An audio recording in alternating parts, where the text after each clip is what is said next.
سنتها مدن القدومية way fiicnaan lahayd binaadamka wuxuu ku fiican yahay marka la dhageysto isaga inuu wax dhageysto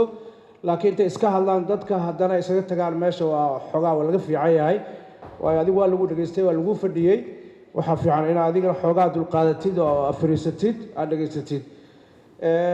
markaa sii galo barnaamijkayga markaa fiirsid beejka 13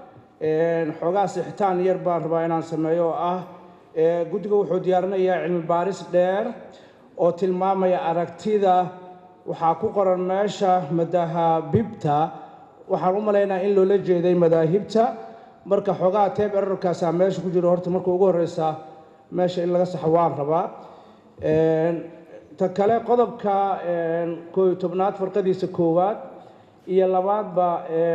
waxay u qoran yihiin muwaadiniinta oo dhan iyagoo aan loo kala eegaynin lab iyo dhadiga qoran waxaan ku waafaqsanahay wasaare Mahdi in laga dhigo lab ama dhadig loo eegayn diin ani waxaan qabaa Soomaali dhamaanteed inay tahay muslim ereygan laga saaro gabi ahaanba diinta meesha ay ku qoran tahay laga saaro oo uu qornaado muwaadiniinta oo dhan iyagoo aan loo eegaynin lab ama dhadig midab xaalad bulsho ama dhaqaale afkaar siyaasadeed sidaas in qodobka uu qornaado ereygan maadaama ay dadka dhan ay yihiin muslim haddana aan lagu muujin meesha diinta waayo waxa imaan karto khilaaf kale oo diimeed in meesha ka timaado farqada labaad markaa fiirsadno iyadana waa saas sidee u qoran tahay marka in ereygaasi si aad loo saxo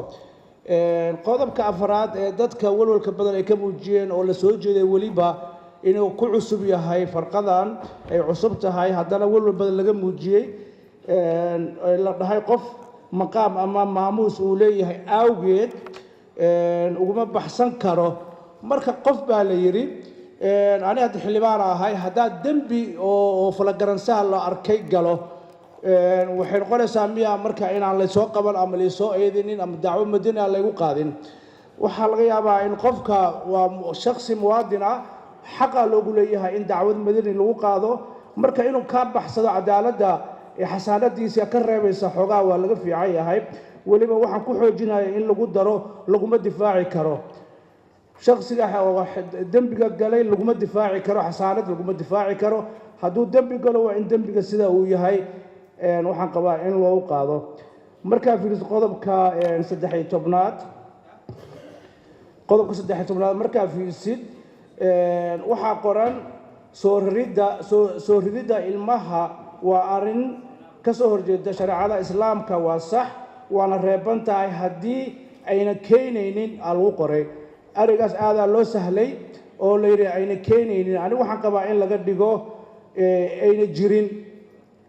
haddii la ayna keenaynin waa waska fudud dhakhtar ama laba ayaa go'aamin karo mar hala socday noqonaysaa marka waxaan dhihi lahaa haddii ayna jirin xaalad caafimaad oo aan looga maarmin badbaadada hooyada marka in ay qodobkaas isagana saas loo qaato qodobka 14aad markaa fiirisid waxa qoran qof kasta wuxuu xaq u leeyahay badqabka jirkiisa waana laguma xadgudbaan qofna laguma sameyn karo tijaabo dhakhtareed ama mid cilmi baaris ogolaansho la'aantiisa haddii qofku sharciyan awood u lahayn inuu wax ogolaado waa in la hela ogolaanshaha xigtadiisa meesha waxaa ka horeeya xigtadiisa waalidkiisa ka horeeyo labada waalid yaa ka horeeya haddii la waayo waalidka in xigto loo raadiyo waa macquul laakiin waa in la yiraahdaa waa in loo raadiyo loo ogolaa waa in la helaa ogolaanshaha waalidkiisa marka insha Allah waxaan rajaynayaa in iyadana la qaadan doono talajeedinteeda oo lagu bedeli doono xigtada waalid lagu bedeli doono markaa fiirsid qodobka 15aad waxaa qoran qof kasta wuxuu xaq u leeyahay inuu ku biiro dad kale waan fahmi waaye dad kale waa la dhihi karaa xisbi kale ururo kale waa macquul laakiin in la dhaho dad kale xogaa waxay u baahan tahay iyadana fasiraad dheeraad ah ama in la ogaado waxa loola jeedo dad kale markaa fiirsid qodobka 16aad farqadiisa labaad qof kasta wuxuu xaq u leeyahay inuu si xor ah ugu bandhigo aqoontiisa waa sax ama hal abuurkiisa faafreeb la'aan ani waxaan qabaa in lagu daro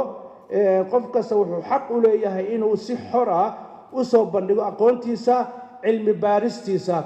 waayo qofka waxaa laga yaabaa inuu research sameeyo cilmi baaris u sameeyo waxyaalo cusub inuu soo helo marka inaan faafreeb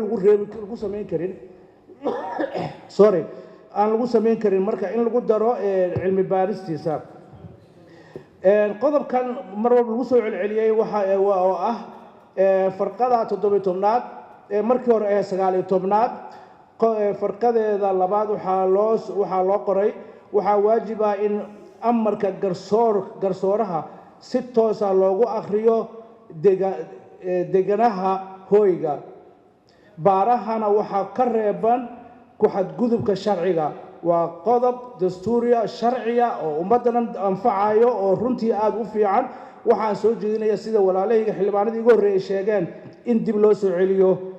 qodobkaasi sidiisa lagu soo celiyo oo markii hore meesha laga saaray ama la tiray marka fiirisid waxaa la yidhaahdaa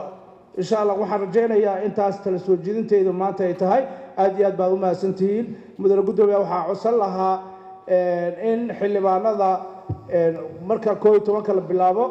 duurka haddii la aado kala fasaxadid waayo hadda kuraasi annagu baa joogno iyo 10 xildhibaan sidana dastuurka waxa meel kuma gaarayo inaa qorshe kale la timaadid idinkoo guddoonka qorshe kale la timaadid si wax looga bedelo hab dhaqanka xildhibaanada iyaga xor ah inay fadhiyaan ama ay baxaan laakiin way fiicnaan lahayd inta inay ku sabraan inta dastuurkan uu socdo shaqada la hayo aad baad u mahadsantihiin salaamu calaykum